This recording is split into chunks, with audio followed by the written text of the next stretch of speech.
श्रद्धयाग्निः समिध्यते श्रद्धया हूयते हविः श्रद्धां भगस्य मूर्धनि वचसा वेदयामसि।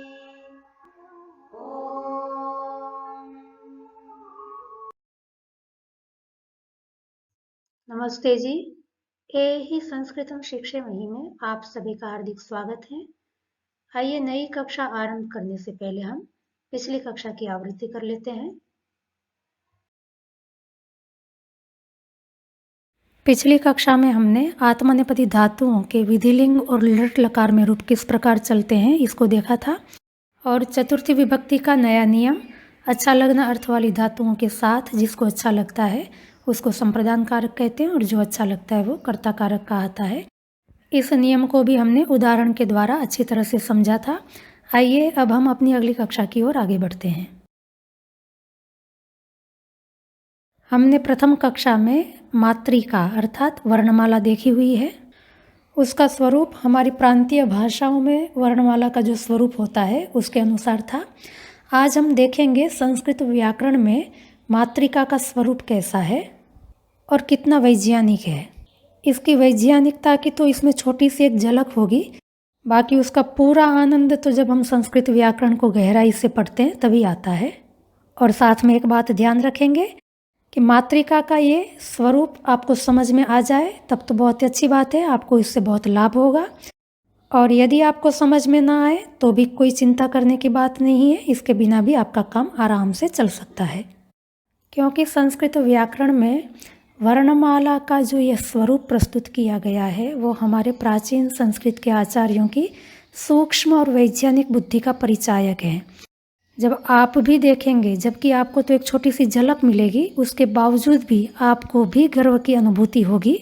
अतः मैं चाहती हूँ कि आप भी इससे परिचित हों और संस्कृत के इस अद्भुत वैभव को आप भी हृदयंगम करें और अपने प्राचीन आचार्यों को नमन करें। तो आइए आगे बढ़ते हैं। मात्रिका का स्वरूप प्राचीन संस्कृत व्याकरण में 14 सूत्रों में बांधा गया है जिनको प्रत्याहार सूत्र कहते हैं। वो सूत्र इस प्रकार हैं: अ इ उण, रील ऋक, ए ओंग, ऐ औच, हयवरट, लण, यमंगणनम, जभय, गढ़धश, जबगढ़दश, ख फ छ ठ थ, च ट तव, कपय, श श सर हल। इन 14 सूत्रों को प्रत्याहार सूत्र कहते हैं। प्रत्याहार मतलब संक्षेप करना।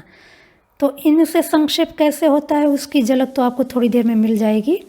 इन प्रत्याहार सूत्रों का वैशिष्ट्य देखने से पहले हम अपनी प्रथम कक्षा की जो मात्रिका थी उसको भी देख लेते हैं। उसके बाद आपको अच्छी तरह से समझ में आएगा कि इन सूत्रों की विशेषता क्या है। हमने प्रथम कक्षा में मात्रिका में देखा था कि 2 प्रकार के वर्ण होते हैं, स्वर और व्यंजन। स्वर को अच भी कहते हैं और वह इस प्रकार हैं: अ, आ, ई, उ, री, ए, ओ, ऐ, औ। और व्यंजन को हल भी कहते हैं। व्यंजन में 5 वर्ग हैं: कवर्ग, चवर्ग, टवर्ग, तवर्ग, पवर्ग। कवर्ग के अंतर्गत 5 वर्ण आते हैं: क, ख, घ, घ, घ। चवर्ग में भी 5 वर्ण हैं: च, छ, झ, झ, य। टवर्ग में भी 5 वर्ण: ट, ठ, ड, ढ, ण। तवर्ग के 5 वर्ण हैं: त, थ, द, ध, न। और पवर्ग के 5 वर्ण हैं: प, फ, ब, भ, म। इसके अतिरिक्त व्यंजन में 4 अंतस्थ वर्ण हैं: य, व, र, ल। और 4 ऊष्म वर्ण हैं: श, श, स, ह। इस प्रकार हमने प्रथम कक्षा में वर्णमाला को समझा था। स्वर का दूसरा नाम है अच। स्वर को अच क्यों कहते हैं वो ये प्रत्याहार सूत्र से पता चलेगा। आप देखिए कि अच में सबसे पहला वर्ण है अ और अंतिम वर्ण है च। तो प्रत्याहार सूत्र में आप देखें कि अ वर्ण कहाँ पर है, तो अ इ उण में यहाँ पर अ है। और च कहाँ पर है, तो आप देखें ऐ औच यहाँ पर च है। अच का मतलब है अ से लेकर के च पर्यंत जितने भी वर्ण हैं वो सब अच नाम वाले कहते हैं। अच ये संज्ञा है, नाम है उन सभी वर्णों की जो अ से लेकर के च तक हैं।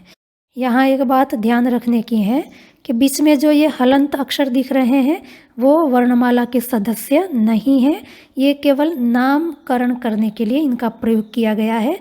तो जब भी हम सदस्यों की गिनती करेंगे तब इन हलंत वर्णों की गिनती हमें नहीं करनी है। जैसे अच नाम वाले कितने वर्ण हैं, तो अ से लेकर के च पर्यंत देखें, अ, ई, उ, ण हलंत ये सदस्य नहीं है, इसलिए इसकी गिनती नहीं होगी। तो उ के बाद आएगा री, लरी, क भी हलंत है, ये भी सदस्य नहीं हो सकता, इसलिए लरी के बाद आएगा ए, ओ, घ भी हलंत है, ये भी इसका सदस्य नहीं बनेगा। तो ओ के बाद आएगा ऐ, औ। तो कुल मिलाकर के आप देखें अच नाम वाले वर्ण हैं अ, ई, उ, री, लरी 5, ए, ओ, ऐ, औ 4, कुल मिलाकर के 9। इन 9 वर्णों में प्रत्येक वर्ण का नाम है अच। जैसे अ भी अच हैं, ई भी अच हैं, उ भी अच हैं, ऐसे ही री, लरी, ए, ओ, ऐ, औ प्रत्येक वर्ण अच कहाएंगे। यहाँ पर आपको एक प्रश्न हो सकता है कि प्रत्याहार में लरी अच पड़ा हुआ है और हमने जब प्रथम कक्षा में मात्रिका देखी है उसमें लरी वर्ण नहीं है।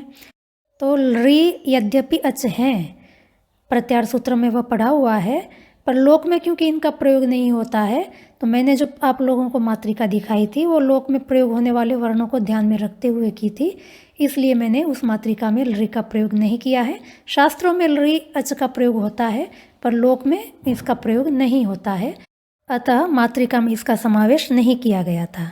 दूसरा प्रश्न आपको ये भी हो सकता है कि हमने जो अच देखे हैं उसमें तो दीर्घ वर्ण भी हैं, आ, ई, उ, री, और ये प्रत्याहार सूत्र में नहीं है, तो इनको अच कैसे कहेंगे।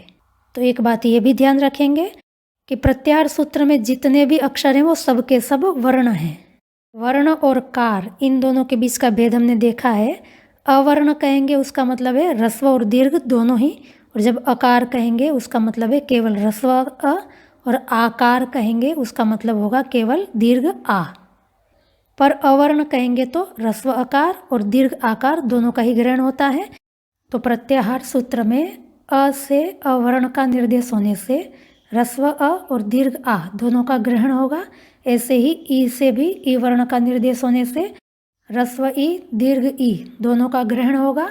उ से भी ह्रस्व उ दीर्घ उ दोनों का ग्रहण होगा, और री से भी ह्रस्व री और दीर्घ री दोनों का ग्रहण होगा। तो इस प्रकार आप देखें अच प्रत्याहार में वर्ण हो गए अ अर्थात अ आ, ई अर्थात ई, उ अर्थात उ, री अर्थात री री, ए, ओ, ऐ, औ। इन्हीं को इस लोक में हम स्वर कहते हैं, इसलिए स्वर का दूसरा नाम हो गया अच। और इस अच को प्रत्याहार कहते हैं। क्यों? क्योंकि इसमें वर्णों का संक्षेपीकरण हो गया।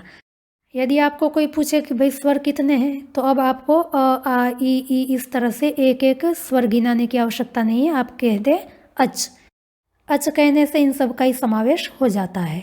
तो इस प्रकार वर्णों को क्योंकि संक्षेप करके हम बता सकते हैं, इसलिए इनको प्रत्याहार भी कहते हैं। तो अच ये प्रत्याहार हैं, और अच प्रत्याहार में आए हुए जितने भी वर्ण हैं उन सबको भी हम अच कहेंगे। अब कोई आपको कहे कि भाई बताओ अक प्रत्याहार में कितने वर्ण हैं, तो आप देखिए अक में पहला वर्ण है अ और अंतिम वर्ण है क। तो यहाँ पर भी देखें अ यहाँ पर है और क है रील रिक के बाद। तो अ और क पर्यंत कितने वर्ण हैं? हमने देखा था कि हलंत वर्ण कभी भी इस वर्णमाला के सदस्य नहीं होते हैं, तो इनको हटा दीजिए। तो कितने वर्ण बच गए? 5, अ, ई, उ, रील री। तो अक प्रत्याहार में 5 वर्ण आएंगे और इन 5 वर्णों की अक संज्ञा होगी। ठीक है जी। और ऐसे ही कोई यदि आपको कहे कि अण प्रत्याहार के वर्ण बताओ कितने हैं, तो आप देखें अण कहाँ से कहाँ तक है? अ से लेकर के अण पर्यंत। अण को हटा दीजिए तो कितने वर्ण बच जाएंगे? 3, अ, ई, उ। और आप कहेंगे कि नहीं अण तो ये लण के बाद बैठा हुआ है, तो अण प्रत्याहार तो यहाँ से यहाँ तक बनना चाहिए। अर्थात अण प्रत्याहार में अ, ई, उ, रील री, ए, ओ, ऐ, औ, ह, य, व, र, ल इतने वर्णों का समावेश होना चाहिए। तो ये भी अण प्रत्याहार है। दोनों प्रकार के अण प्रत्याहारों का व्याकरण में प्रयोग होता है। कब किसका करना है वो व्याकरण पढ़ने वाले आराम से समझ लेते हैं, आपको इसकी चिंता नहीं करनी है। आइए अब देखते हैं व्यंजन। व्यंजन को कहते हैं हल। हल प्रत्याहार को देखने से पहले एक बात और देख लेते हैं। क वर्ग आदि 5 वर्गों में क च ट त प इनको प्रथम वर्ण कहेंगे। ख छ ठ थ फ ये वर्ग के द्वितीय वर्ण हैं। घ झ ढ ध भ ये वर्ग के तृतीय वर्ण कहलाएंगे। घ झ ढ ध भ ये वर्ग के चतुर्थ वर्ण हैं। और ङ य ण न म ये वर्ग के पंचम वर्ण कहलाएंगे। अब हम देख रहे थे व्यंजन को हल कहते हैं। हल प्रत्याहार बनाने के लिए आप देखें, सबसे पहले ह कहाँ पर है, तो ह और रट यहाँ पर ह है। और दूसरा वर्ण है ल, उसको ढूंढे वो कहाँ पर है, तो आप देखेंगे अंतिम सूत्र हल वहाँ पर ल है। तो इस प्रकार ह से लेके ल पर्यंत जितने भी वर्ण हैं उनको कहेंगे हल। यहाँ पर भी आपको एक समस्या हो सकती है कि यहाँ पर ह 2 बार पढ़ा हुआ है। एक तो ह और रट यहाँ पर ह है, दूसरा हल यहाँ पर है। तो ये समस्या का समाधान भी आपका आगे चल करके हो जाएगा।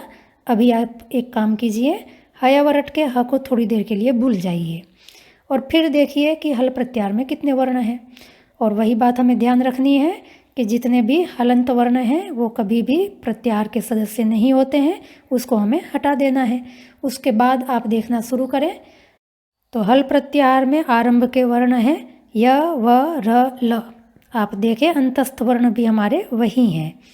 प्रत्याहार सूत्रों में य व र ल के बाद है य म घ ण न।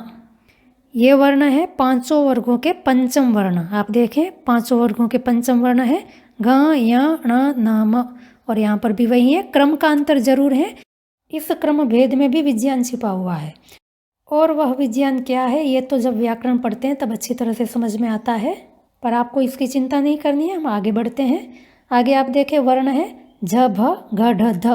तो ये प्रत्येक वर्ग के चतुर्थ वर्ण है। आप देखें चतुर्थ वर्ण है घ झ ढ ध भ, वही क्रम भेद से यहाँ पर है। और उसके बाद वर्ण है ज ब घ ढ ध, ये प्रत्येक वर्ग के तृतीय वर्ण है। आप तृतीय वर्ण देखें घ झ ढ ध भ, वही क्रम भेद से प्रत्याहार में पड़े हुए हैं। इसके बाद है ख फ छ ठ थ, ये प्रत्येक वर्ग के द्वितीय वर्ण है। और उसके बाद है च ट त क प, ये प्रत्येक वर्ग के प्रथम वर्ण है। और अंत में है श श स ह, इनको ही हम ऊष्म वर्ण कहते हैं। इस प्रकार हल प्रत्याहार में कितने वर्ण हैं? सबसे पहले हैं अंतस्थ वर्ण, फिर है प्रत्येक वर्ग के पंचम वर्ण, उसके बाद प्रत्येक वर्ग के चतुर्थ वर्ण है, फिर है प्रत्येक वर्ग के तृतीय वर्ण, उसके बाद है प्रत्येक वर्ग के द्वितीय वर्ण, इसके बाद है प्रत्येक वर्ग के प्रथम वर्ण और अंत में है ऊष्म वर्ण। इन्हीं को ही हम व्यंजन कहते हैं। इसलिए संस्कृत में व्यंजन को हल कहते हैं। हल प्रत्याहार के सभी सदस्यों का नाम हल है। यकार भी हल है, वकार भी हल है, घकार भी हल है, जकार भी हल है, थकार भी हल है, शकार भी हल है। सभी वर्ण हल संज्ञक कहलाएंगे। थोड़ा नामकरण पे ध्यान देंगे। य व र ल, इन 4 हल को भाषा में हम अंतस्थ वर्ण कहते हैं।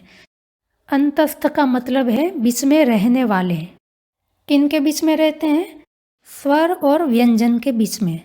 यद्यपि व्यंजन के अंतर्गत अंतस्थ वर्ण और ऊष्म वर्ण भी आ जाते हैं, पर क्योंकि उनको अलग नाम दिया गया है, अतः बचे हुए जो 5 वर्ग हैं वो अब हम व्यंजन शब्द से लेंगे। तो इस प्रकार अंतस्थ वर्ण जो हैं वो स्वर और व्यंजन के बीच में होने से इनको अंतस्थ वर्ण कहते हैं। और ऊष्म वर्ण को ऊष्म क्यों कहते हैं?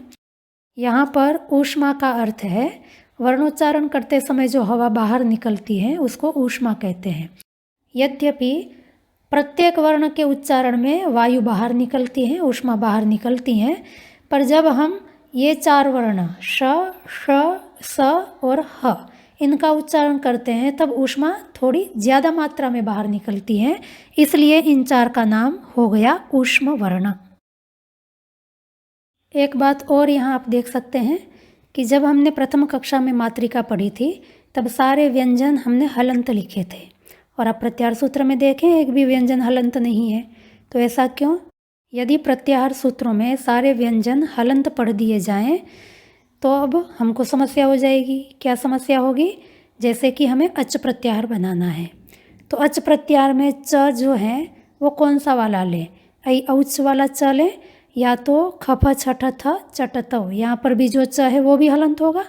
तो इस च पर्यंत अच प्रत्यार समझना है अथवा ऐ औच वाले च पर्यंत अच प्रत्यार समझना है, ये समस्या हो जाएगी। ऐसे ही हल प्रत्यार बनाना है। हल प्रत्यार में ल कौन सा लें? लण में ल है वहाँ तक हल प्रत्यार समझें, या हल में जो ल है वहाँ तक हल प्रत्यार समझें। तो ये समस्या न हो इसके लिए ही प्रत्यार सूत्रों में व्यंजन को हलंत नहीं पढ़ा है। हमने प्रथम कक्षा में देखा था कि जहाँ पर हलंत नहीं होता व्यंजन वहाँ पर हमें उसको अकार सहित समझना चाहिए। तो ऐसी गलती हमें प्रत्याहार सूत्रों में नहीं करनी है। प्रत्याहार सूत्रों में यद्यपि व्यंजन हलंत नहीं है, फिर भी वो अकार रहित ही माने जाएंगे, अकार सहित नहीं माने जाएंगे। इस प्रकार प्राचीन संस्कृत व्याकरण में मातृका का जो स्वरूप है प्रत्याहार सूत्रों के रूप में, वो तो आपको अच्छी तरह से समझ में आ गया होगा। और वर्तमान में जो संस्कृत हम पढ़ रहे हैं उनमें इन प्रत्याहार सूत्रों का प्रयोग कैसे करना है, यद्यपि संधि पढ़ते समय हम प्रत्याहारों का प्रयोग कर चुके हैं, पर क्योंकि तब आपको प्रत्याहार सूत्रों का बोध नहीं था इसलिए विस्तार से तब नहीं बताया था। तो उन परिचित प्रत्याहारों को फिर देख लेते हैं, जिससे कि आपको प्रत्याहार बनाने का अभ्यास हो जाएगा और आप ये अनुभव करेंगे कि ये समझी हुई पढ़ी हुई संधियाँ भी यदि हमें प्रत्याहार सूत्र पता हो तो कितनी सरल हो जाती हैं।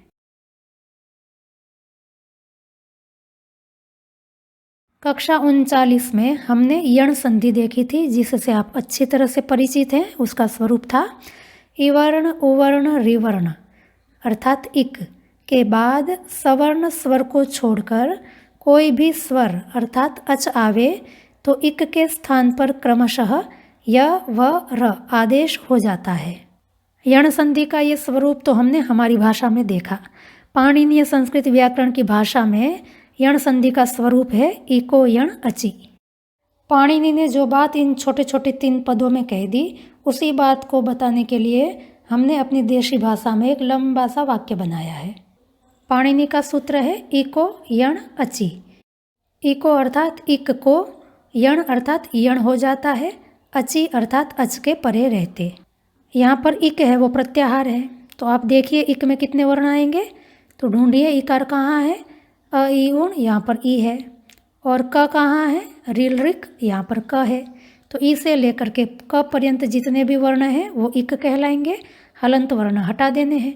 तो देखिए कितने वर्ण हैं, ई उ री री। पर री को हम क्योंकि लोक में प्रयोग होता नहीं है इसलिए हटा देंगे, तो बच जाएंगे ई उ री। तो इक में वर्ण हो गए ई उ री। अब हमने ये भी देखा था कि प्रत्येक वर्ण ह्रस्व और दीर्घ दोनों का ग्रहण करवाते हैं, अतः इक प्रत्याहार में कुल मिलाकर के वर्ण हो जाएंगे ह्रस्व ई, दीर्घ ई, ह्रस्व उ, दीर्घ उ, ह्रस्व री और दीर्घ री, कुल मिलाकर के 6। तो वही तो हमने ऊपर लिखा है ई वर्ण उवर्ण रिवर्ण और कोष्ठक में डाल दिया इक। तो इक का मतलब हो गया ना कि ई वर्ण उवर्ण रिवर्ण। अचि यहाँ पर अच प्रातिपदिक है और अच का अर्थ हमने अभी देखा है, स्वर होता है।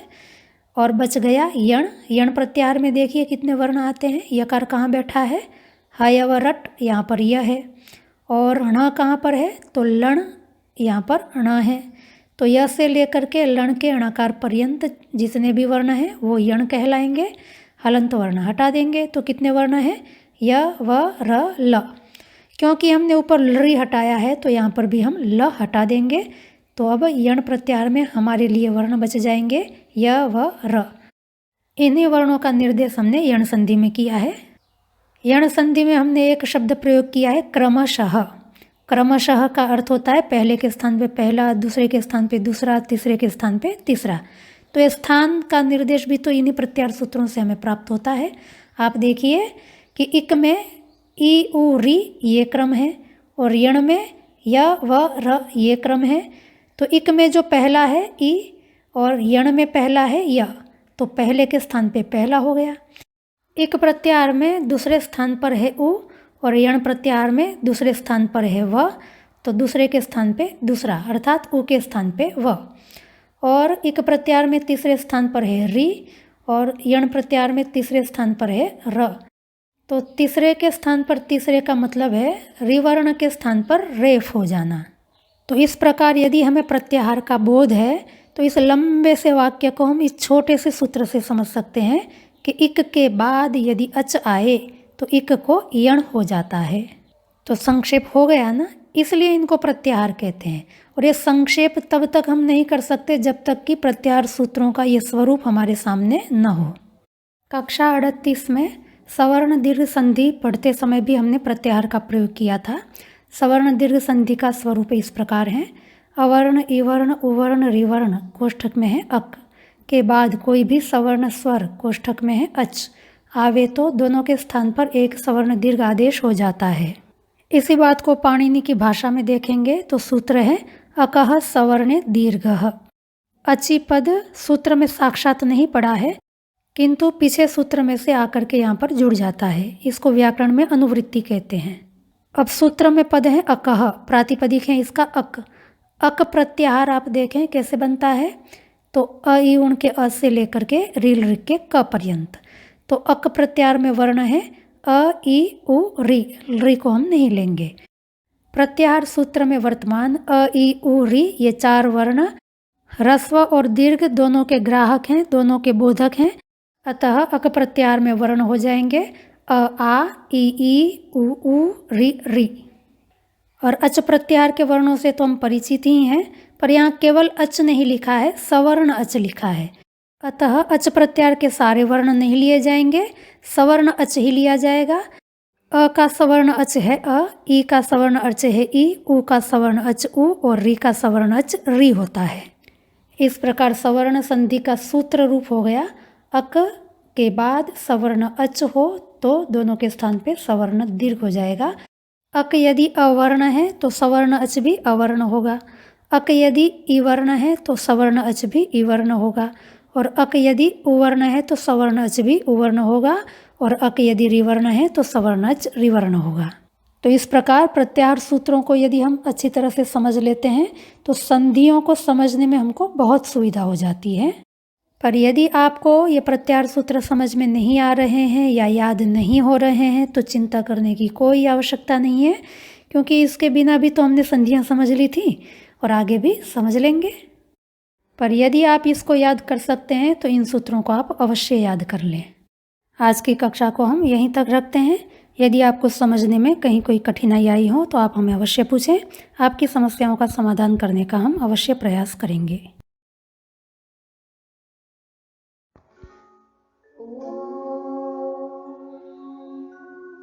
श्रद्धां प्रातर्हवामहे श्रद्धां मध्यं दिनं परि श्रद्धां सूर्यस्य निमृचे श्रद्धे श्रद्धापये हनः।